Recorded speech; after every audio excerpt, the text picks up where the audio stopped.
Le Qatar, c'est une autre information que nous avons développée ce matin. Le Qatar lance un fonds pour financer des projets économiques dans les banlieues. Et j'en parle avec finalement celui qui est l'un des initiateurs de ce projet. Il s'appelle Kamel Hamza, il est conseiller municipal à La Courneuve, UMP. Bonjour. Bonjour. Merci, vous êtes président de l'Association nationale des élus locaux de la diversité. C'est bien ça, hein, Kamel. Alors, le Qatar, ça a fait réagir beaucoup d'auditeurs qui nous disent... Oui, mais attendez, le Qatar, que va faire le Qatar dans les banlieues? Alors, que va faire le Qatar dans les banlieues, Kamel?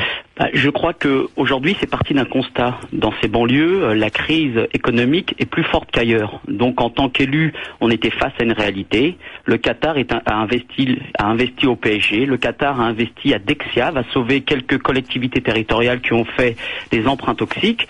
Aujourd'hui, les habitants des banlieues viennent nous voir en nous disant comment on peut faire pour aller investir au Qatar. Comment on peut y aller pour trouver un boulot? Ici, on est parfois discriminé. Et puis, il y a aussi une réalité, c'est qu'aujourd'hui, quand les entreprises ferment dans les banlieues, c'est des emplois en moins. Et ces entreprises aussi viennent nous voir en nous disant, souvent, les banques nous claquent les portes parce qu'on ne peut pas avoir de crédit quand on veut se développer. Donc, on s'est dit, allons au Qatar, comme beaucoup d'entreprises françaises le font là-bas, comme beaucoup de politiques vont là-bas, pourquoi pas des élus de cette diversité qui sont face à une réalité qui est de plus en plus difficile quand on habite dans ces quartiers. Mais alors, Kamel, je comprends pas c'est un double discours que vous tenez. Vous êtes élu UMP, conseiller municipal. Ça fait des années que j'entends dire à travers les plans banlieues divers et variés des responsables politiques, des gouvernements qui se succèdent, que tout est fait pour aider la banlieue. Et quand le Qatar arrive avec 51 millions d'euros, eh bien tout le monde se précipite pour participer à cette opération. On avait besoin du Qatar pour ce genre d'opération?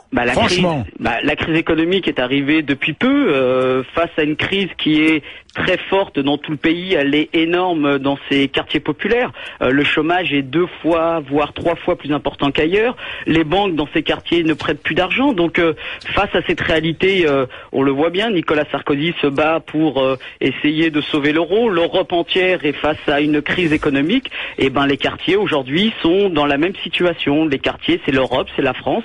Et quand on est élu de quartier, on se dit, il y a peut-être le projet Espoir banlieue, mais c'est pas suffisant parce que aujourd'hui, on est peut-être à 3 fois plus de chômeurs, on peut arriver à 4 voire 5, donc c'est pas ce que je veux pour la banlieue. Alors on s'est dit, entre élus de toute sensibilité politique, pas forcément que UMP, il y a eu du PS, du Front de gauche, on est parti là-bas pour défendre cette banlieue, comme Dexia a pu avoir de l'argent du Qatar. Alors j'entends dire, j'ai eu certains mails me disant, mais c'est du communautarisme. Vous savez, les discriminations nous disent que ça n'existe pas. Oui. Quand on essaye de faire quelque chose pour les banlieues, et le Qatar n'a pas dit qu'ils allaient défendre que des projets de Français d'origine arabe, il y aura tous les projets qui seront défendus. Aujourd'hui, il faut qu'on arrête avec ce communautarisme.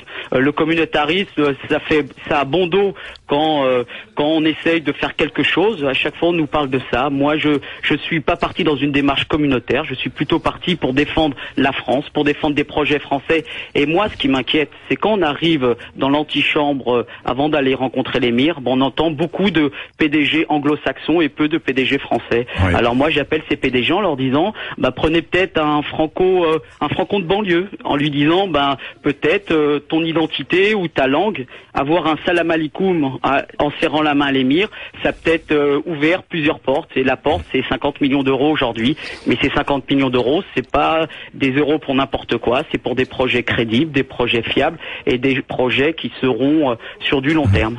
Kamel, j'ai David qui m'écrit en vous écoutant, il faut appeler un chat un chat. Le financement de projets économiques portés par le Qatar et par des arabo-musulmans habitant en France, si ce n'est pas de la préférence ethno-religieuse, je ne sais pas comment cela s'appelle. Quand Marine Le Pen prône la préférence nationale, tout le monde crie au loup, mais là personne ne trouve rien à redire. Je n'ose imaginer les réactions d'indignation si par exemple le Québec venait faire son marché en France en ne recrutant que des francophones blancs.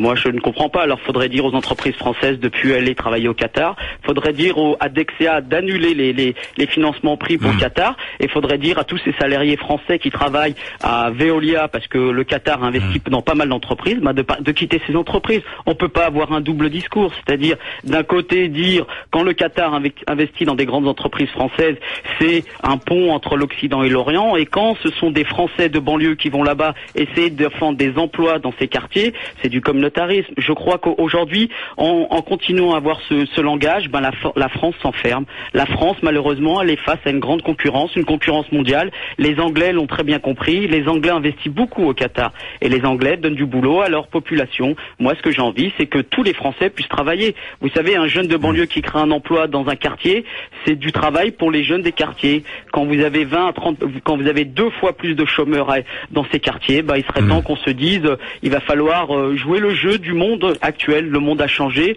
le monde est ouvert et faisons ce jeu de la concurrence et allons vendre un peu ce qu'on peut faire. Kamel, n'est-ce pas aussi le succès remporté par cette initiative, n'est-ce pas le message fort donné à la France entière? Quel est le message? C'est qu'il y a de la vitalité dans les banlieues, tant décriée, et de l'esprit d'initiative et la volonté de s'en sortir aussi. Tout à fait. Les banlieues, c'est la France.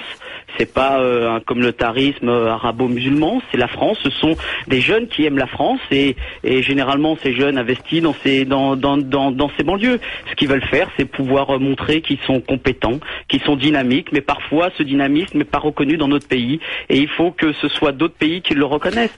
Et ça, j'arrive pas à le comprendre. On n'est pas différents, on peut s'appeler Kamel ou Michel et avoir les mêmes valeurs. La France n'est pas une race, c'est une république et derrière le mot république, il y a des valeurs à la fois égalité, liberté, fraternité, un peu plus de fraternité, un peu plus d'égalité. C'est le modèle que toute l'histoire de France et les révolutionnaires ont voulu. Mettons-le en place. C'est tout ce qu'on a voulu faire. Oui, Kamel, vous avez parfois du boulot à l'UMP, non, pour faire comprendre ça? Justement, c'est pour ça que je suis à l'UMP, c'est pour faire passer ce message. Et parfois, il est entendu par nos leaders. C'est vrai qu'en bas, c'est l'électorat, c'est plus difficile, mais à force de le redire et de le redire, parfois ça passe. Bien, merci à vous, Kamel Hamza, merci.